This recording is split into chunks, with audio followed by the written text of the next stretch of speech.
Well, one, you can just tell by your body.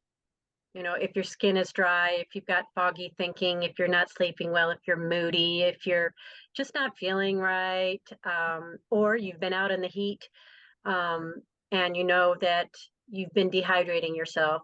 Um, and then looking at your lifestyle. If you're one that says, I don't like drinking water, I barely drink anything during the day. I have my cup of coffee in the morning, and then the next thing you know it's lunchtime, and I haven't had anything else to drink. So I have a little something to drink then. And then it's dinner time, and I'm now drinking a little something else. And it may not be hydrating, it may be depleting because coffee right there depletes.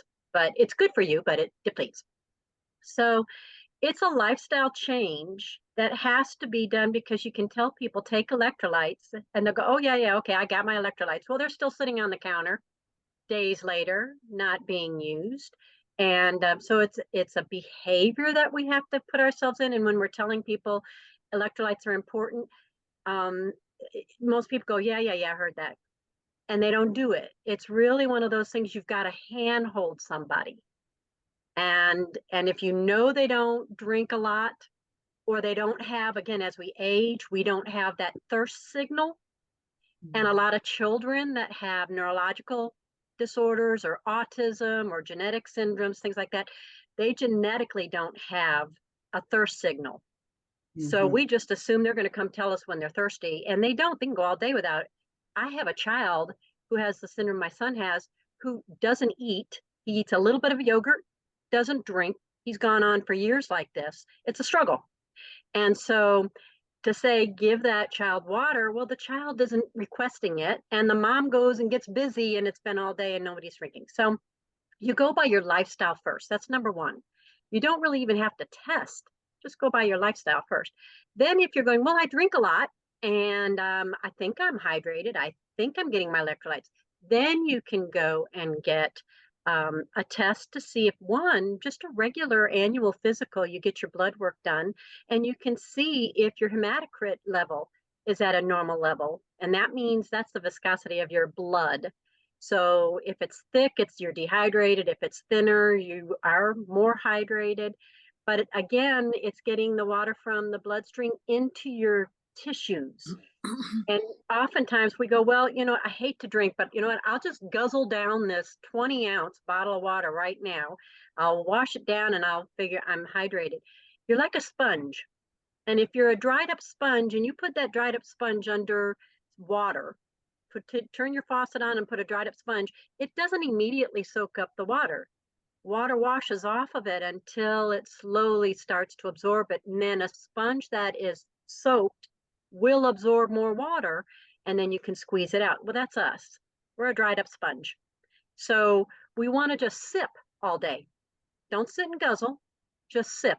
So if you have a bottle of water or get yourself a little tumbler or whatever, get you excited and carry it with you. Have water everywhere. Put it on your kitchen counter, put it in your bathroom, put it in your bedroom, put it in your office, put it wherever you go, put it in your car, put it everywhere. And as you walk by, just take a sip. That's all you need to do. Just take a sip, keep moving. Add a little salt every once in a while. So, like when you wake up in the morning, take a little Celtic salt, put it under your tongue, wash it down. That's going to pull a lot of the water into your cells. And depending on which one you use, you can get 80 to 92 different minerals. And, everybody, it doesn't matter. As long as you can get one mineral in, that's good. But you get as many of the minerals as you can. And then some people like the powdered electrolytes, others don't. Be careful of the ones with stevia in it. Stevia is not necessarily the best for everybody. We think stevia is healthy, not necessarily. It can be inflammatory for some people. So you want it as healthy and normal as possible, natural as possible, and use the powder if you have to. But if you're like, I don't like the powder, or I forget the powder, salt, a little bit of salt. I don't know how many people I've told, take a little jar and put some Celtic salt in it and stick it in your car. And when you're driving around and you're busy doing stuff, you've got your tumbler, stick your finger in the jar, put it underneath your tongue and wash it. Okay. It, I carry a box of liquid IV. I will tell you this just the other day.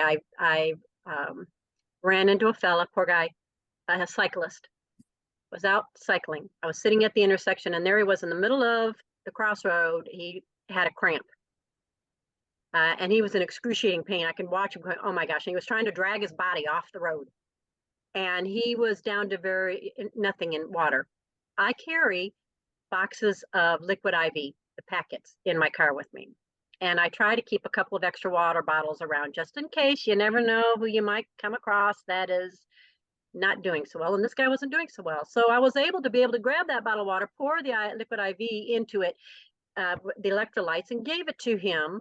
And he drank it down, and sat with him until his cramps went away, and then he could take off and go. So have little things around everywhere just in case you need it or somebody else needs it. And then you'll start feeling better. When you start feeling better, you go, okay, now I know I'm hydrated. And that's the best way. That's the best way to test. That's the best way to handle it. So, but we've got to, we're so dehydrated. Oh, we're so dehydrated. This is why people that go into the hospital, the first thing they put an IV in people, they immediately start feeling better. They perk up because that's a rush of fluid, salt water, saline going into the body. Unfortunately, they're not doing IVs like that anymore in the emergency rooms, unless you really, really need it. It's kind of sad. And for so many people, it's just hydration, electrolytes in the body. So there you are. Okay. Palma, what was that magic word that you said? If we get a blood test, we check. I mean, what was hematocrit? You'll see it as HCT on a lab test, but it's one of the regular blood tests that doctors order. It's part of the normal panel of red blood cells, white blood cells, hematocrit. It's just the normal annual test, lab test. So it gets tested on a regular basis if you go for your annual physical. Now, if you want to check your urine, it's hard to see the urine in the toilet because it gets diluted. But if it's in the toilet and it looks dark, you're dehydrated, because it's diluted in water and it's still dark. If it's clear, you pee and it looks like water, then you can guess you're pretty hydrated. If you question it really, then use a little clear cup. Get yourself a little urine cup and pee into it and take a look at it and see what color is it. If it's dark, then you're dehydrated. Drink more until that turns a lighter color. You don't want it to be watercolor, because now you're overhydrated. Some people go the total opposite direction and get into trouble overhydrating themselves. So this is going back to the importance of sip water through the day. Don't guzzle water. Sip on it, because again, you're taking that dried up sponge and just trickling water on it to get it to absorb versus flooding it and the water's washing off of it. Thank you. Julie, I was told that if you press on your skin and it doesn't immediately come back, that you're dehydrated. Yeah, in nursing, that's the first thing we do, whether you realize it or not. When you go into a doctor's office or when you're going into emergency room, oftentimes they'll just give you a little pinch. And if your skin stays pinched up, and they let go and it doesn't retract, then you're dehydrated. But if you can pinch your skin and it goes right back again, then you have some hydration